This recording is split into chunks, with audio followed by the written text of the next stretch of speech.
gostaria que você abrisse as Escrituras em João, capítulo 3. Nós vamos ler o versículo do 14 até o 18. João 3, do 14 ao 18, nós estamos aí no encerramento da série de mensagens, né, sobre a ressurreição e a vida. Hoje é o último dia dessa série. Eu tenho certeza que você foi abençoado nas mensagens, nas ministrações que ocorreram aqui sobre esse assunto, sobre essa temática, assunto tão poderoso sobre a ressurreição e a vida de Deus. E hoje nós temos aí o privilégio de poder concluir essa série de mensagens sobre a ressurreição e a vida. Então quero ler com você João capítulo 3, a partir do versículo 14. Se todos abriram, digam amém. Podemos fazer a leitura? Então vamos à leitura da palavra de Deus.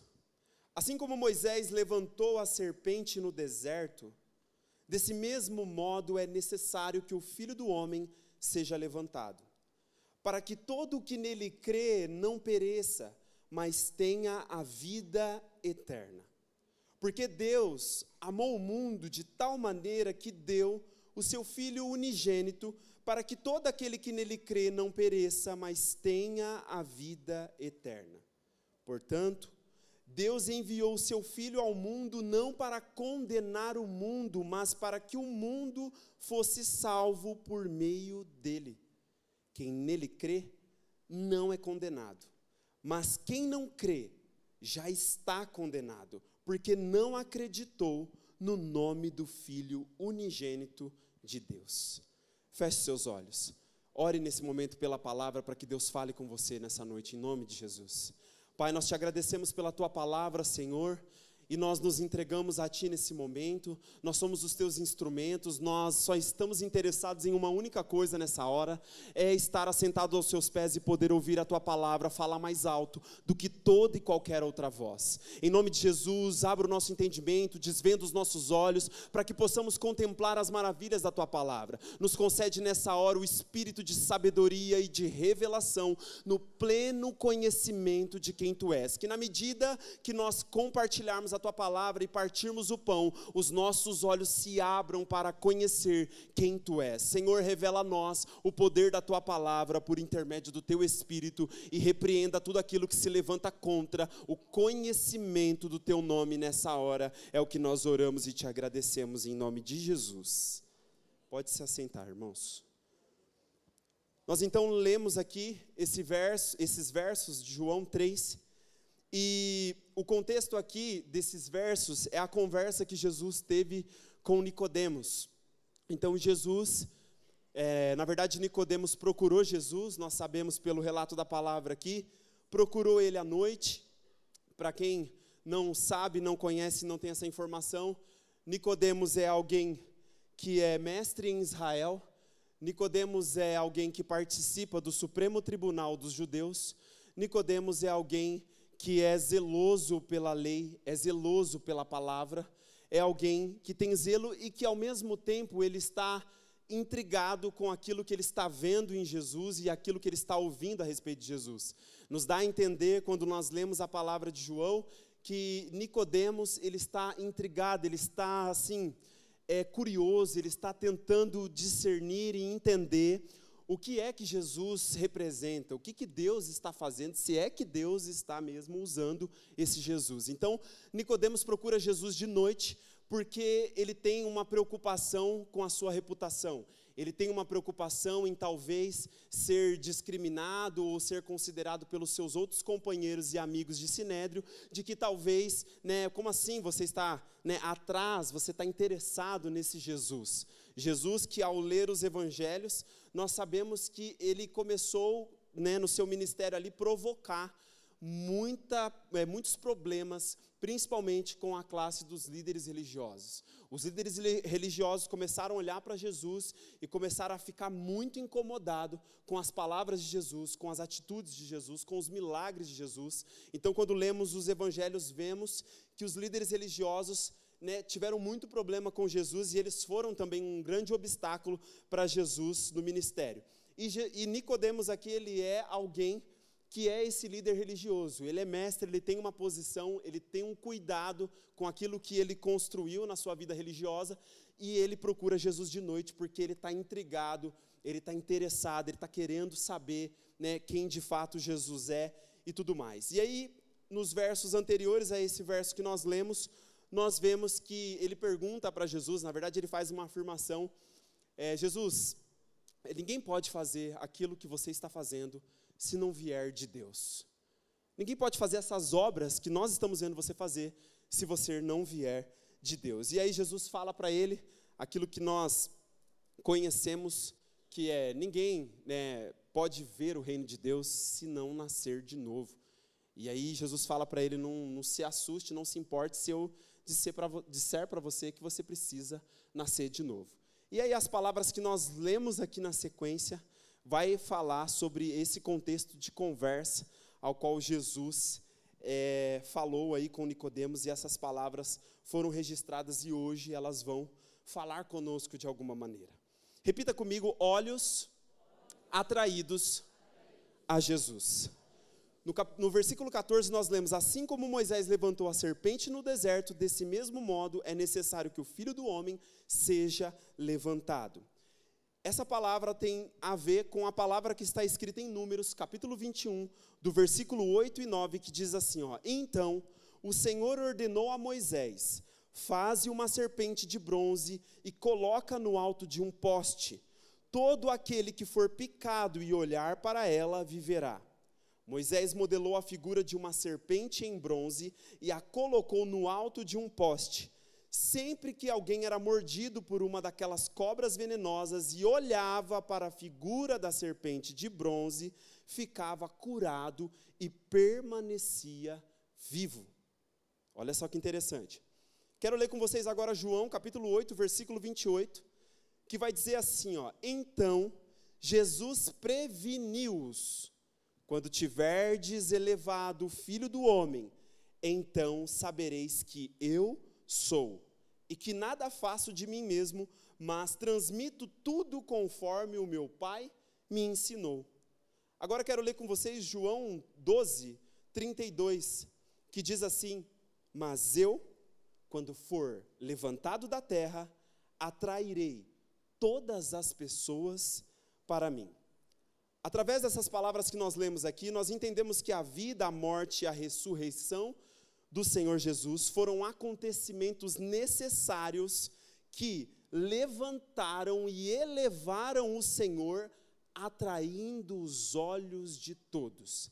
Esses textos que nós lemos aqui, ele vai falar que tanto seria necessário que, na semelhança daquela serpente de bronze que fora levantada no deserto com o povo de Israel, Jesus, e aí essa passagem aqui de Números, o que Deus está fazendo por intermédio de Moisés naquele momento, já está anunciando aquilo que um dia Deus iria fazer. Mas agora não com uma cobra de bronze pendurada numa haste, mas agora com o seu filho pendurado no madeiro. A palavra aqui já nos dá a entender que todos esses acontecimentos, tanto da vida, a morte e ressurreição de Jesus, foram necessários para que Deus levantasse Jesus, para que Deus elevasse o Senhor, para que Ele pudesse atrair os olhos de todos nós. Então, nós entendemos que tanto esse levantar e esse elevar aqui, é tanto quando Jesus é colocado na cruz, quando Ele é crucificado, mas também com base nessa palavra de João 12, 32, ele diz assim, quando eu for levantado da terra, isso está falando da sua ressurreição. Então é desde a sua crucificação, quando ele foi pendurado no madeiro, assumindo, o nosso lugar e foi crucificado, mas como ele mesmo disse, que importaria que ele fosse entregue nas mãos dos líderes religiosos, importaria que ele fosse entregue aos gentios, importaria que ele sofresse, mas ele falou para os discípulos, preveniu e advertiu, no terceiro dia eu vou ressuscitar. No terceiro dia eu vou voltar a viver. Ele prometeu isso e isso de fato se cumpriu. Então, quer seja no momento que ele foi crucificado, quer seja no momento que ele ressuscitou dos mortos, ele foi levantado, isso foi feito pelo Senhor para que pudesse atrair os olhos de todos.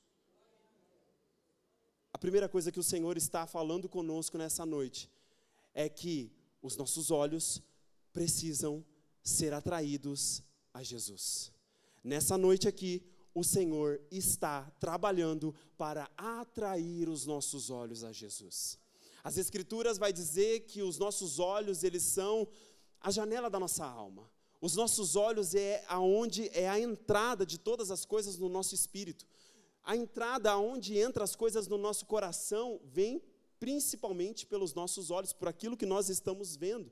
A palavra vai dizer que se os nossos olhos forem bons, todo o nosso corpo vai ser cheio de luz. Se os nossos olhos forem maus, todo o nosso corpo vai ser coberto de trevas. Os nossos olhos, para onde nós estamos olhando e o que nós estamos olhando, é de suma importância. E a palavra vai dizer que o Senhor, Ele levantou Jesus. Assim como naqueles dias no deserto foi levantada uma serpente de bronze.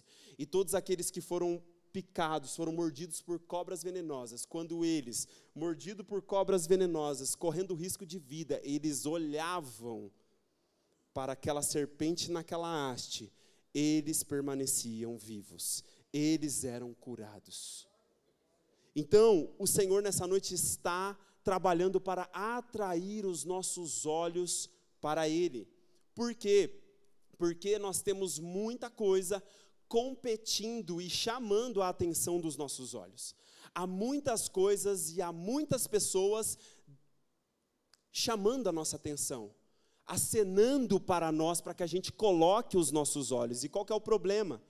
Tudo aquilo que nós vemos captura a nossa atenção. Então, se nós estamos olhando para demais coisas e para outras coisas que não é Jesus, essas coisas tomam a nossa atenção. E aí, nós passamos a perder de vista e perder o foco daquilo que realmente importa, que é olharmos para Jesus. Não somente olharmos, mas não somente olhar e depois não olhar mais, mas é olhar e manter os nossos olhos fitos, manter os nossos olhos fixos, como diz a palavra, em quem Ele é e naquilo que Ele faz. Estamos vivendo dias, irmãos, em que estão acenando para nós, estão chamando a nossa atenção, com coisas, pessoas, circunstâncias, para que nós venhamos a tirar os nossos olhos de Jesus. E aí, se tiramos os olhos de Jesus, a nossa vida acabou. Nós estamos correndo risco de morte. Então, a primeira coisa que o Senhor está falando nessa noite, eu estou atraindo o seu olhar para mim. Olha para mim. Olha para mim. É tão ruim quando você está numa conversa com uma pessoa, num relacionamento com uma pessoa, você está conversando com ela. Aí você está conversando com ela aqui, eu estou olhando aqui, Toninho, estou conversando com o Toninho. Toninho, tudo bem e tal? E daí, daqui a pouco, eu estou conversando com o Toninho está falando comigo, eu estou olhando para ele atentamente. Aí, daqui a pouco, o Toninho está falando comigo, eu estou olhando para outro lugar. É tão ruim você sentir que a pessoa que está na sua frente, olhando para você, e você está falando com ela algo importante. A atenção dela para você naquele momento é importante. E aí você olha para ela, você espera que ela tenha a mesma atenção para você. Aí você está falando com ela está falando com você e está fazendo assim, ó. Está olhando para o que está acontecendo lá atrás. Está olhando o que está acontecendo do lado. Está falando e está com o celular aqui assim, ó. E você falando com ela, e você está olhando nos olhos dela. E ela está aqui, ó. É verdade, né? E nem está entendendo o que está falando. Nem está entendendo. Entende? O que o Senhor está falando nessa noite? Ei, eu estou falando com você, olha para mim. Olha para mim. Mantenha o seu olhar em mim. Se atenta para aquilo que eu estou falando. Esse Deus aqui é digno de toda a nossa atenção. É digno de toda a nossa consideração. Nós não podemos estar diante dele numa conversa importante, num diálogo importante, e ao mesmo tempo que ele fala e olha para nós, nós estamos olhando para ele, mas daqui a pouco estamos olhando para baixo, daqui a pouco estamos olhando para um lado, daqui a pouco estamos olhando para o outro. Olhos atraídos em Jesus. Jesus nessa noite está nos atraindo e nos chamando para essa realidade. Amém? Repita comigo, confiando somente em Jesus. No verso 15, que nós lemos, diz, para que todo o que nele crê não pereça, mas tenha a vida eterna. Olha só o que diz em João 6,40. De fato, Esta é a vontade daquele que me enviou, que todo aquele que vir o Filho e nele crer tenha a vida eterna, e eu o ressuscitarei no último dia. Agora olha só o que está escrito em João 5:24. Em verdade vos asseguro, quem ouve a minha palavra e crê naquele que me enviou tem a vida eterna. Não entra em juízo, mas passou da morte para a vida. Olha só o que diz agora em 1 João, capítulo 5, versículo 11. E o testemunho é este, que Deus nos concedeu a vida eterna, e essa vida está em seu Filho. Com base nessas palavras, nós entendemos que a vida eterna está em Jesus. Em Jesus. E a fé somente nele é o que nos possibilitará a viver para sempre essa vida de Deus. A vida eterna, e o tema da nossa palavra é Jesus, a vida eterna, dentro dessa realidade de ressurreição e vida, está dizendo que a vida eterna está em Jesus. Jesus carrega em si, em seu nome, a vida eterna. Como é que eu faço então, Mike, para participar dessa vida? Como eu tenho essa vida? Como eu participo se eu depositar a minha fé somente nele? E isso vai me possibilitar a viver para sempre dentro dessa realidade. Por isso que eu falei, crendo aqui, confiando somente em Jesus. O nosso problema é que nós confiamos em Jesus, só que também, às vezes, não conseguimos ficar confiando somente em Jesus. Daí nós começamos a confiar em Jesus e começamos a confiar em mais algumas outras coisas. Ou confiamos em Jesus, mas estamos confiando também em outras pessoas, esperando, e às vezes até na mesma qualidade. A mesma confiança que eu estou depositando em Jesus, às vezes eu estou depositando em coisas, eu estou depositando em pessoas, eu estou depositando em circunstâncias. Ou às vezes acontece com alguns que, deixando de olhar para Jesus atentamente, começa, e aí vai ser naturalmente, a olhar para as outras coisas, a estar atento em outras coisas e então passa a confiar em outras coisas. Irmãos, ontem eu vi 2 vídeos que eu fiquei chocado. 2 vídeos que eu fiquei chocado. Em um vídeo, um rapaz, ele com todo entusiasmo, dizendo que ele deixou o cristianismo, depois de vários anos, para se converter ao judaísmo. Eu fiquei, meu Deus, como que alguém mais de 20 e poucos anos, confiando em Jesus, professando Jesus, agora descobriu que, na verdade, Jesus, o Evangelho, os apóstolos, nada importa mais. Agora o negócio é o judaísmo, porque Deus deu a lei dele para Moisés. Irmão, pelo amor de Deus. O outro vídeo que me chocou ontem foi uma mulher, uma moça, nova, ela fazendo um vídeo com todo o entusiasmo, com toda a energia, falando assim, ó, e estava escrito na legenda do vídeo assim, ó, graças a Deus que eu desviei. E ela começa a listar o que ela faria antes, sendo crente, e o que ela não faz mais, o que ela está fazendo agora, não sendo mais da fé cristã. Eu fiquei chocado. Mas, irmãos, de verdade, essa é a realidade, que daqui para frente nós vamos ver aumentar o número de pessoas que professaram a fé em Jesus por anos. Por anos. E de repente elas vão falar assim, agora eu me converti a tal coisa.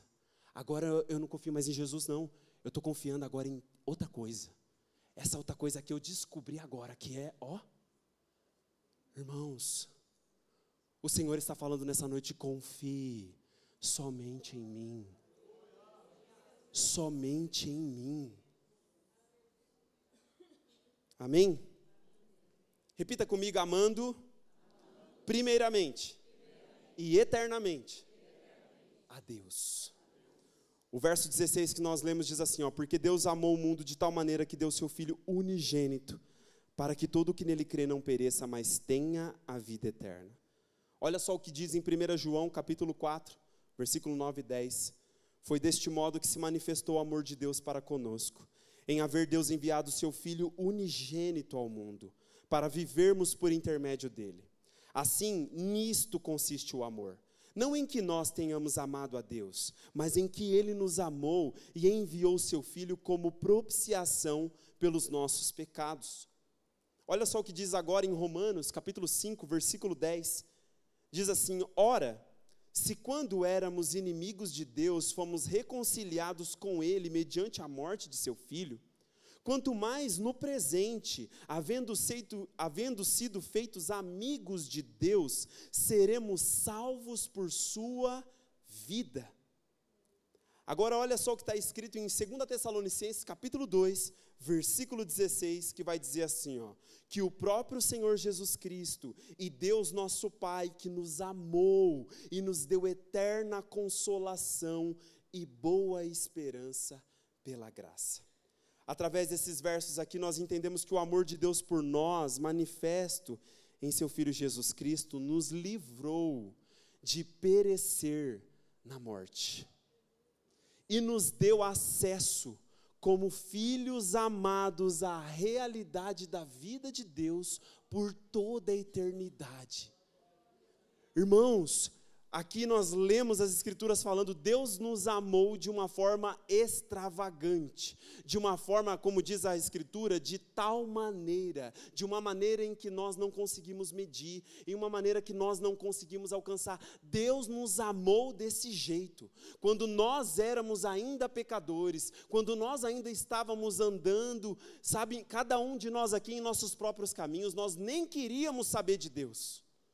Nós nem queríamos saber de Deus, quando éramos inimigos dele, não amigos, inimigos, ele comprovou o seu amor para conosco, entregando, como diz aqui, o Filho unigênito, o Filho único, o Filho amado, quando nós ainda éramos inimigos, nós não queríamos saber dele, nós não interessávamos pela palavra dele, nós não queríamos nem, e se queríamos era mentira, falávamos que queríamos, mas não queríamos, mas ele nos amou, ele nos alcançou, e para que a gente experimente esse amor e ame ele eternamente, nós precisamos amar ele primeiramente.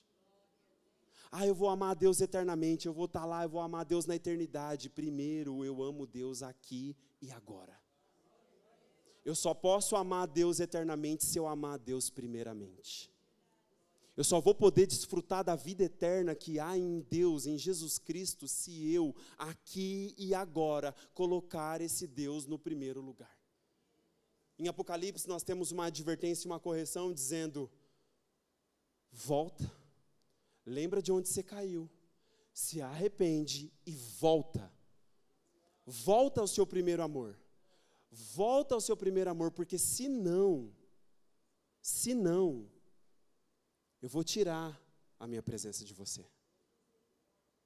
Primeiro amor fala não só do amor do início, não é só o amor dos primeiros dias, não. Primeiro amor fala do amor que está em primeiro lugar na nossa vida. O primeiro lugar. Deus, esse Deus da palavra que nós pregamos aqui, ele não aceita o segundo lugar, nem o terceiro, nem o quarto, nem o quinto, e muito menos o último. Ou é o primeiro lugar para ele, ou ele não tem lugar. Ou ele tem o primeiro lugar, ou ele não tem nada. Com Deus é tudo ou nada. Não tem partes, não tem restos, a gente fala isso aqui constantemente. Ou ele é o primeiro nos meus pensamentos, ou ele é o primeiro desde que eu acordo, ou ele é esse primeiro em tudo aquilo que eu faço. E não estou dizendo que isso é tarefa fácil, e não estou dizendo que isso eu já alcancei, porque eu ainda não alcancei, mas continuamente estamos nessa busca. Mas o que o Senhor está falando nessa noite é, para que você me ame eternamente, para que você esteja nessa vida eterna, que eu já dei para você, que eu já preparei para você, você precisa primeiro me amar aqui e agora. E é no primeiro lugar. Ele tem, diz a Escritura, a primazia. Ele tem a primazia em todas as coisas. Ele tem a primazia, ele deve ter a primazia. Porque ele tanto é o unigênito de Deus, o primeiro filho, ou seja, o único filho lá atrás, mas agora ele não é mais o único filho. Agora a Escritura vai dizer que ele é o primogênito dentre os mortos, porque ele foi o primeiro a ressuscitar em um corpo de glória. E ele é o primeiro filho do Pai, mas ele tem um monte de outros irmãos, que é eu e você, que somos parte da família de Deus. E como irmão mais velho da casa, é como se ele estivesse dizendo assim: ei, olha para mim, vem comigo. Vem comigo. Você quer agradar o Pai? Vem comigo. Sabe o que o Pai gosta? O Pai gosta que age assim. O Pai gosta que pensa assim. O Pai gosta que fala assim. Sabe por quê? Porque ele é o irmão mais velho da casa. Ele não é só isso, né? Ele não é só o irmão mais velho. Ele é o Senhor. Ele é o soberano. Ele tem a primazia. Ele deve ter de nós as nossas primícias. Os primeiros frutos, os primeiros pensamentos. Ele deve ter tudo em nós. Amém? Repita comigo: salvos unicamente por Jesus. No verso 17 que lemos diz: portanto Deus enviou o seu Filho ao mundo, não para condenar o mundo, mas para que o mundo fosse salvo por meio dele. Olha o que está escrito em João capítulo 6, versículo 57.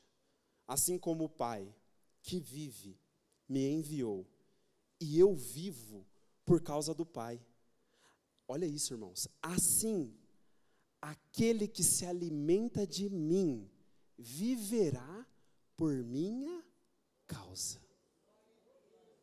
Ele carrega a vida eterna de Deus nele.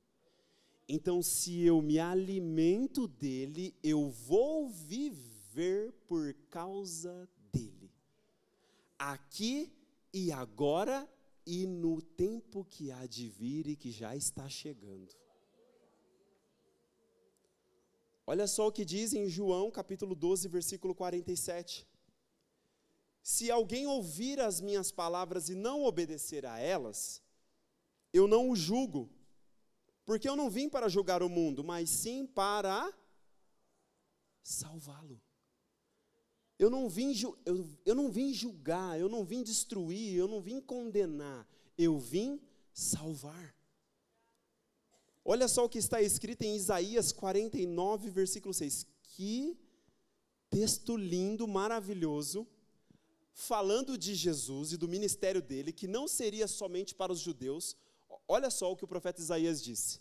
Sim, ele declarou: de fato, pouco é para ti ser meu servo, a fim de restaurar as tribos de Jacó e trazer de volta os filhos de Israel que eu guardei. Ou seja, Deus está dizendo assim: Jesus, para você, meu servo, é pouco para ti só salvar Israel, só salvar os judeus que eu guardei.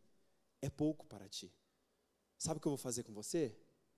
Também farei de ti uma luz para os gentios, de modo que leves a minha salvação para todas as nações até os confins da terra, ou seja, até mim, até você.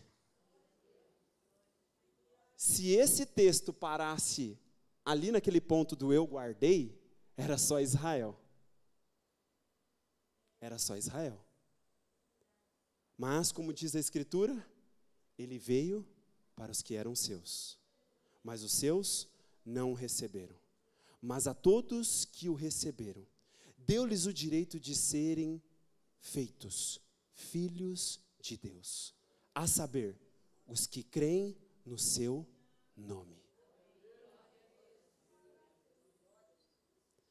Então, aqui, nós vemos que nós fomos salvos unicamente por Jesus. Nós vivemos e viveremos por causa de Jesus. Ele não nos julgou, pelo contrário, Ele nos salvou. Deixa eu te dar uma boa notícia nessa noite. Jesus não está te julgando, Jesus está te salvando. Jesus não está aqui hoje apontando um dedo na sua cara de julgamento e te condenando para te destruir. Ele está vindo aqui nessa noite por intermédio da palavra e do Espírito para te salvar. A salvação, ela é um processo, nós estamos em pleno desenvolvimento. Passamos pela experiência da porta, entramos. Agora estamos na experiência do caminho, andando e sendo santificados por Ele, até que cheguemos naquele grande dia, ao alvo que é a sua glória. A salvação, ela tem no mínimo aí 3 estágios. Justificação, quando eu acreditei, depositei minha confiança nele, me arrependi, fui justificado, entrei na porta. E agora? Agora eu ando num caminho. Esse caminho é estreito, é um caminho que nos santifica, é um caminho que nos prepara diariamente para que um dia a gente chegue no alvo, e esse alvo é a glorificação. A palavra vai dizer que ainda não foi manifestado aquilo que nós haveremos de ser, mas quando Ele se manifestar, naquele grande dia, nós nos manifestaremos com Ele. Quem estiver morto, ressuscitará primeiro. Quem estiver vivo, como num abrir e fechar de olhos, terá o seu corpo carnal corruptível transformado em um corpo incorruptível e um corpo de glória. Então, por isso, nós somos salvos unicamente por Jesus. O que é que você está confiando que vai te salvar? O que você está achando que vai te salvar? O que vai me salvar? Jesus. Glória a Deus. Às vezes essa fala ela é religiosa. Quem que é seu salvador? É Jesus, mas na prática não é. A pessoa está achando que quem vai salvar ela é o casamento dela. Se eu tiver uma esposa, se eu tiver um filho, o casamento vai salvar. Não vai. Não, o que vai salvar é dinheiro, recursos, bens. Eu preciso ter e isso vai me salvar. Não vai. Não. Isso é inconsciente, não é voluntariamente falando. O que vai me salvar é a minha profissão, os meus estudos. Deixa eu te dizer, o seu estudo não vai te salvar. A sua formação não vai te salvar. O seu currículo não vai te salvar. A sua família não vai te salvar. Os seus amigos não vão te salvar. Nem a igreja aqui vai te salvar. Não vai salvar. Porque quem salva, como nós lemos aqui, é unicamente Jesus. Só Ele salva.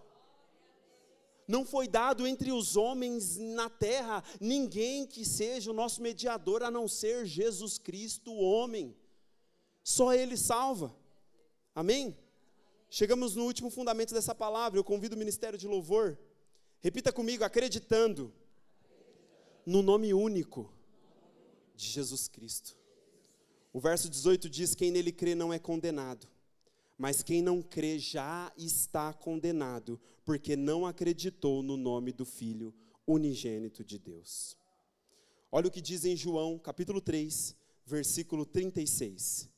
Quem crê no Filho tem a vida eterna. Aquele que não crê no Filho não verá a vida, mas a ira de Deus permanece sobre ele. Olha que sério isso. Quem crê tem a vida. E quem não crê, Mike? Permanece, já está condenado e permanece a ira de Deus sobre ele. João capítulo 20, versículo 31, diz assim, estes entretanto foram escritos para que possais acreditar que Jesus é o Cristo, o Filho de Deus, e para que crendo tenhais vida em seu nome. 1 João agora capítulo 5, versículo 10, vai dizer assim, ora quem crê no Filho de Deus tem em si mesmo esse testemunho. Todavia, todo aquele que não deposita fé em Deus o faz mentiroso, porquanto não crê no testemunho que Deus proclama acerca do seu Filho. Ou seja, através dessas palavras nós compreendemos, o único nome que carrega em si a vida eterna é o nome de Jesus.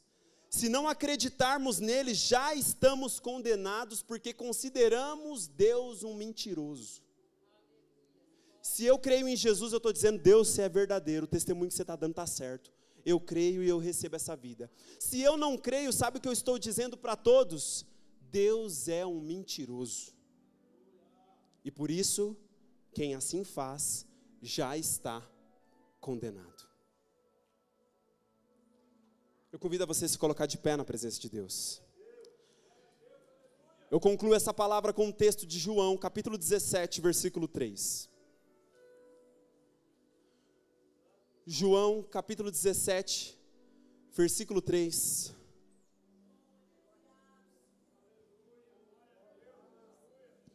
Você pode ler comigo? E a vida eterna é esta, que te conheçam a ti, o único Deus verdadeiro, e a Jesus Cristo, a quem enviaste. A vida eterna, irmãos, pode aplaudir o Senhor, pode glorificar Ele. A vida eterna é conhecer a Jesus Cristo, conhecer o único Deus. Há alguns de nós que estão achando que quando chegar lá no reino vindouro, quando chegar no céu, vai ficar aleluia, aleluia, aleluia, aleluia. Vai ser chato. Meu Deus, só aleluia, só glória a Deus. Vamos estar com harpa. Irmãos, a vida eterna é conhecer a Deus. O que isso significa? Que de eternidade em eternidade, nós conheceremos um Deus que é infinito, um Deus que se revela de glória em glória, e aí nós vamos ter uma experiência com Ele, nós vamos ter um conhecimento a respeito dEle, alguém vai nos contar alguma coisa sobre Ele, nós vamos ficar extasiados, maravilhados, nós vamos adorar Ele, nós vamos trabalhar lá no reino dEle, aí beleza, passou um momentinho a mais, você achou que você sabe tudo de Deus, você achou que você já conhece Deus, aí, no outro dia, ou nem sei se vai ter essa dinâmica de dias, mas acredito que no reino vindouro vai ter uma dinâmica de dias, até que Deus venha morar com os homens, como diz as Escrituras, vai chegar o tempo, aí você vai falar, nossa, já sei tudo de Deus, né? Aleluia, glória a Deus, você vai chorar, você vai encostar, não sei se é em Paulo, não sei se é em Pedro, ou se é em alguém que você conheceu aqui na igreja, você vai falar, meu Deus, você viu aquilo, olha o que Deus é, aí no outro dia, você vai encostar no outro, e o outro vai te falar uma coisa mais preciosa ainda sobre Deus, que você não sabia, e você vai adorar, e isso a palavra diz que é de eternidade em eternidade. A vida eterna é conhecer quem Ele é participar daquilo que Ele é. Se você pode, começa a orar a Ele, começa a adorar Ele, o altar está aqui, se o altar te chama, você pode vir aqui, essa é a hora, mas nós estamos aqui diante da presença desse Deus. Se eu fosse você, eu começava a abrir a sua boca, se eu fosse você, eu começava a adorar Ele, se eu fosse você, eu começava a dar lugar para Ele,